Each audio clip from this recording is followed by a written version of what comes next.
Vinicius komediya, Real'am timmedida, Mbappe tragediya, yutaveradi va chacha. Qadrli do'stlar, qaranglar, La Ligada birinchi o'ringa chiqib qolibmiz. Raqiblar xafagarchiligilar uzoqqa cho'zilmaydi. Biz hammani xursand qilib yuramiz. Ertaga 2 ga tushib beramiz. Ertagalar 2-o'ringa tushib olamiz. Xavotir olmanglar. Ammo Mbappening qonida o'zbekning qoni bormi deyman-da. Yomon odamgarchiligi zo'rda mana shu bolani.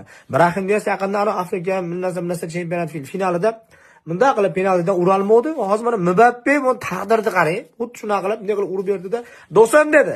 "Mana shu golim sen uchun" dedi. "Yuray desam, do'stim" dedi. Bir-biriga kulib qo'yishdi, addushi deyishdi. Mbappe o'sha bolani ruhlantirish uchun "Do'stim sen uchun" deyapti. Senga mana shu bolaga bag'ishlab yubordi xullas ana shu golini. Ammo Vinicius ham storiesiga zo'r gapni yozib qo'yibdi. Kecha o'yinim chiqmaganda chutta cho'ganlar, bugun o'yinim chiqqanda qarshi cho'lyapti. Endi mana shu gap o'rtamizda qolsin, birovga indamay qo'yaveringlar-ku. Hala Madrid.